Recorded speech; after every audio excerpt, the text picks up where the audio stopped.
He is born as a human. She is born as an animal, a cow. She's a deva. He is a preta. He is born as a preta. And this is the story of the Venerable WANGEESA.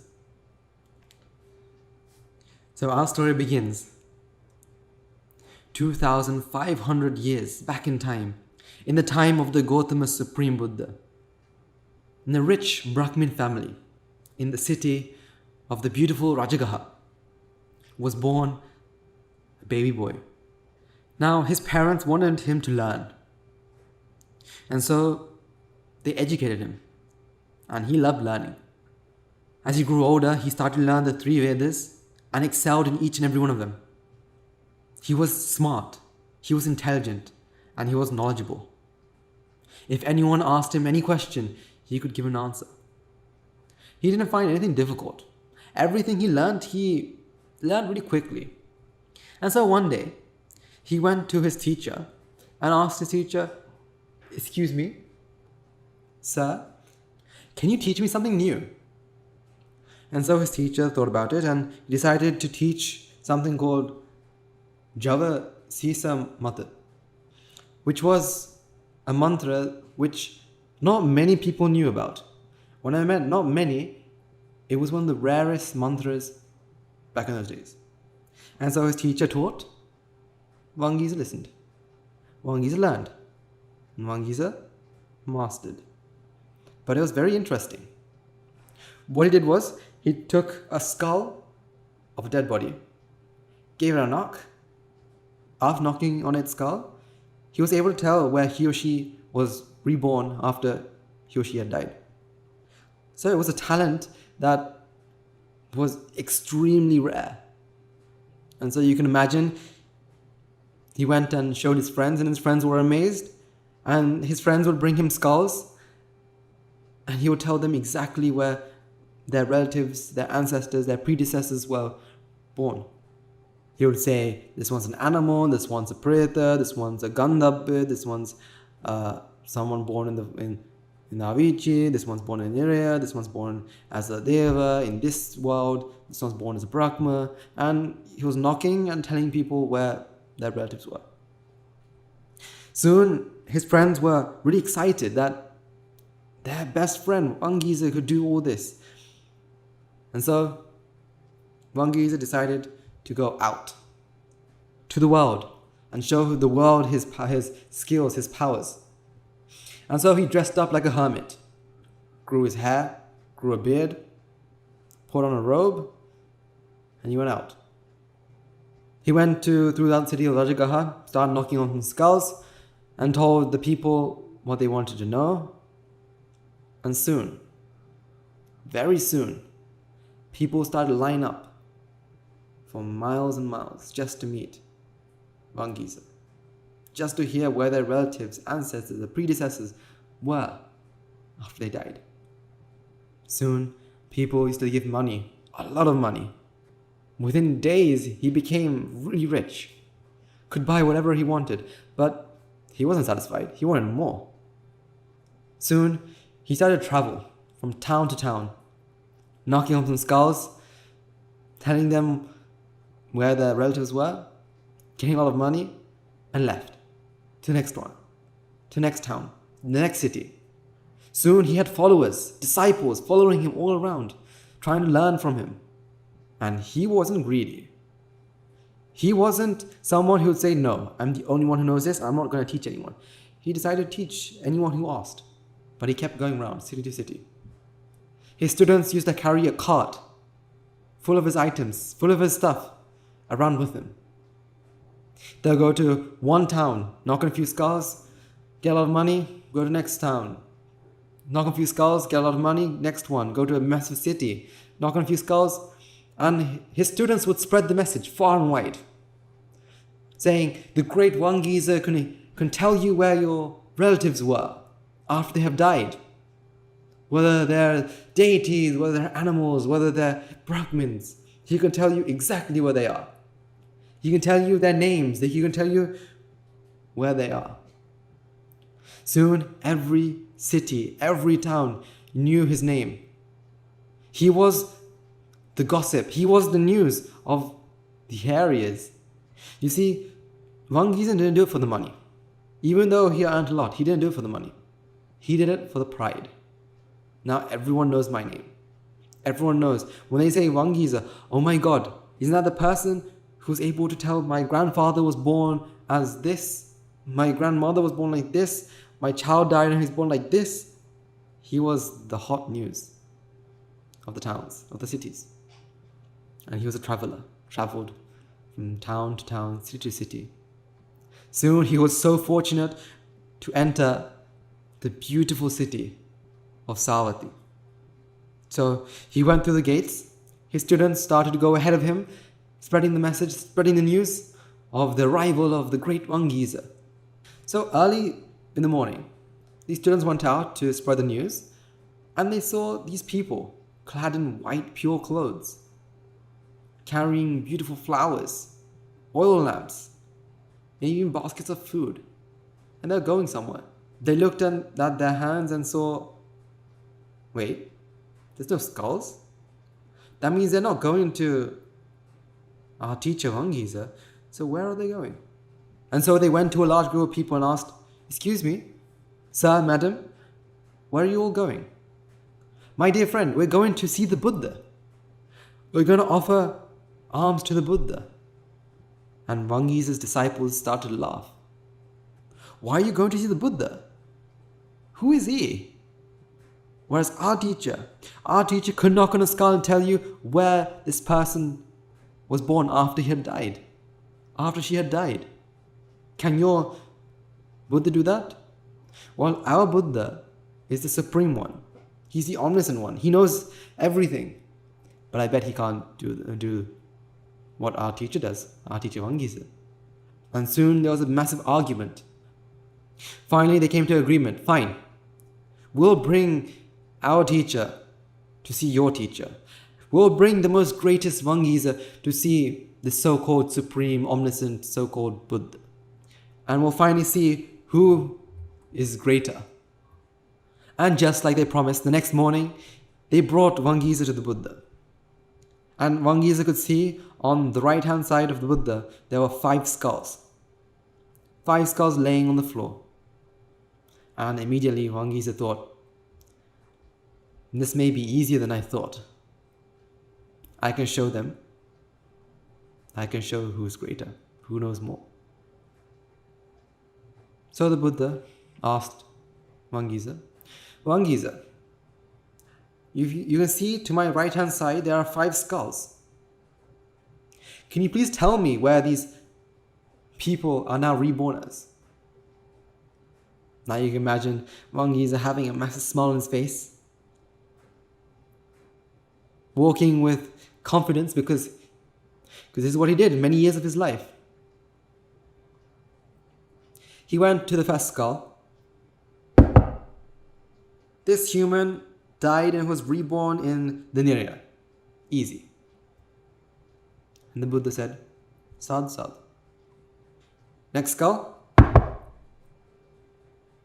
This being is born as an animal. Sadhu, sadhu.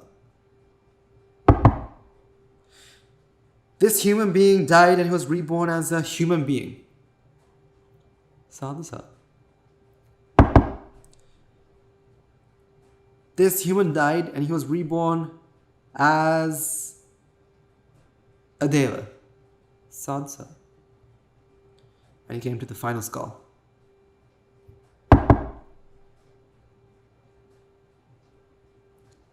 This being, this human died and he was reborn as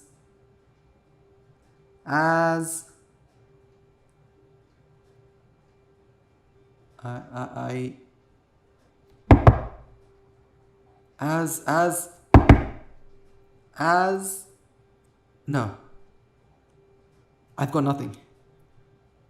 I don't know where this human is reborn as.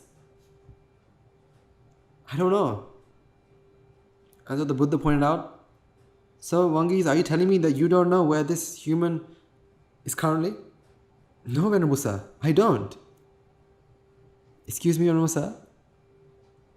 My disciples have told me that you are the omniscient one. You are the one who knows all. Venerable Sir, do you know where this human is? Yes, dear child, I do. And so Wangeesa fell onto his knees. Venerable Sir, for many years I have been knocking onto skulls, telling people where their relatives were, where their ancestors were, where their predecessors were. But today I came to one skull which I didn't know.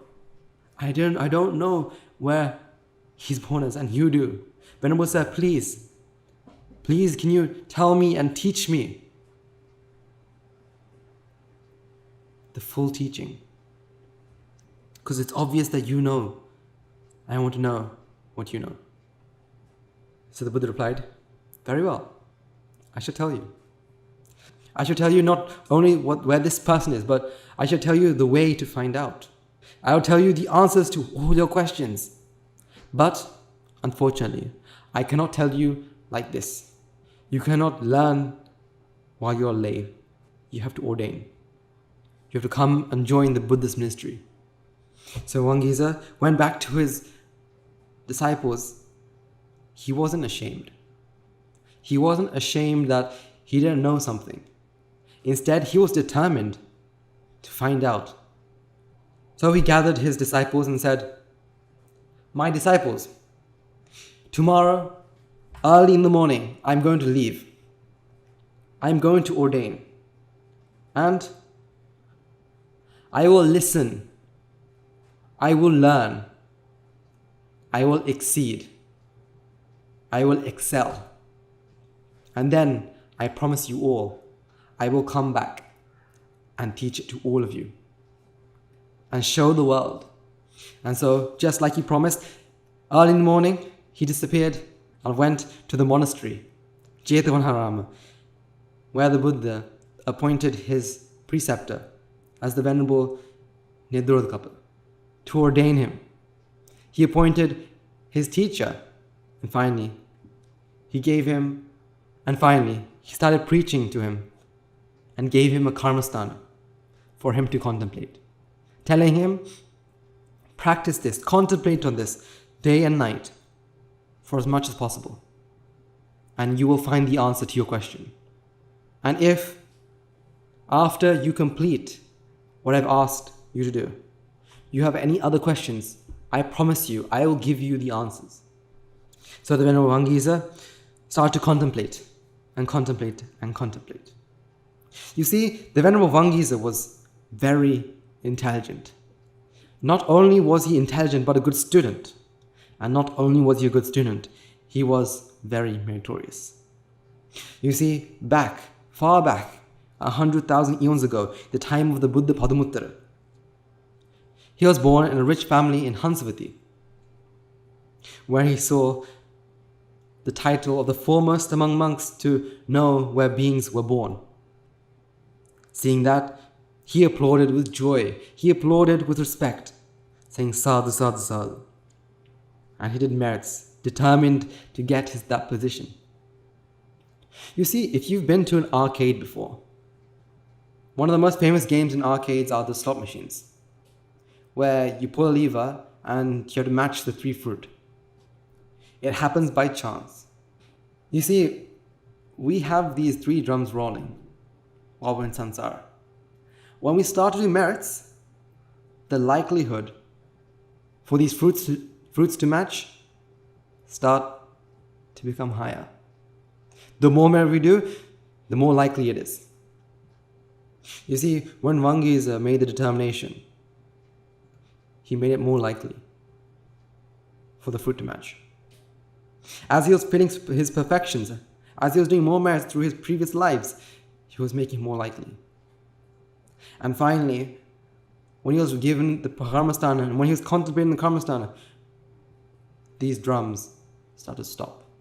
1 fruit, 2 fruit, 3 fruit, 4 fruit. Jackpot. He hit jackpot. What is the jackpot of samsara? It is no other than to become an arhat. He became an arhat. He hit jackpot, a state which is priceless, cannot be given a price, something that is the answer to all of his questions. You see, he answered all of his questions. He is no longer suffering. He is no longer in samsara. He has escaped the trap of samsara. All of his questions was answered. He finally understood why when he tapped that skull, he couldn't find the answer. Because that skull was the skull of an arhat. Of course, he didn't know. Because arhats aren't reborn. Arhats aren't reborn. They are not going to come back to samsara. So he can tap that skull however many times he wants, and he will never find the answer. They're free from samsara. You see, after he became an arhat, weeks passed, months passed, and his students were now becoming hesitant.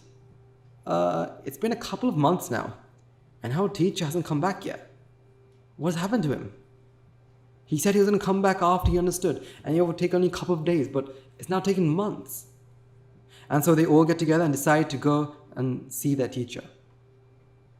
So they go to the Venerable WANGEESA and ask, Venerable Sir, you promised that you'll come back after you answered the question. You promised you'd come back. You said you're going to go, you're going to learn, and you're going to come back. But Venerable Sir, it's been months now, and you're still here. The Venerable WANGEESA replied, saying, Gentlemen, I have no need. I have no more questions, no more answers, and I have no need to come back. Hearing this, these students were confused, surprised even. How is that possible? He had been going around tapping on skulls for many years, and now he says there's no need for it. There's something wrong with him, and it must be that one that they call the Buddha must have brainwashed him somehow. And so they go to the Buddha and ask, Venerable Sir, what have you done with our teacher? What did you tell him? What did you say to mess around with his head? Because he's told us that he has no need. He has no want. And so the Buddha said, Son, he said, the WANGEESA is no longer going to come back. He's become the son of the Buddha. He's become an arhat. He will not be reborn in the samsara ever again. He has found the answer to all of his questions. And he has found all the questions for his answers. That's why he has no need to come back. And the Buddha started to preach the Dharma. At the end of the sermon, these students thought, you know what? If our teacher ordained, we should too. And they ordained as well. They ordained in the Buddhist ministry. You see, the Venerable WANGEESA had a question, had a single question, and he was going to stop at nothing until he found the answer. He was ready to give up all of his worldly pleasures. He was able to lower his pride, eradicate his pride, to find his answer. He was able to give up anything for his question. See, that's what I say, ladies and gentlemen, is determination. He made a determination that he will find the answer, and he did. He only stopped when he did. So, I invite you all as well to do the same thing that he did.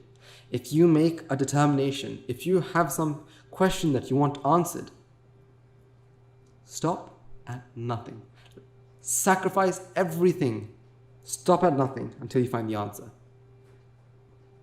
Because that is when you find the answer. Great achievements are born from struggle. So are you like the Venerable WANGEESA, who started nothing? He was ready to sacrifice it all. That's when he got what he wanted. He had the merits to do it. So that was the story of the Venerable WANGEESA, the knocker of skulls, the foreteller of where people were after they died. Okay. So next week, we're going to talk about a battle between a massive cobra king versus a tiny, young, novice monk. Who do you think will win? The Cobra King or the novice monk Sumana? And I'd like to invite the amazing artists out there to draw either the massive Snake King or the small novice monk Sumana. And I'm telling you, it's a very interesting battle between two most powerful beings. So today you heard the story of the Venerable WANGEESA. May the note Chiwajan be with you all.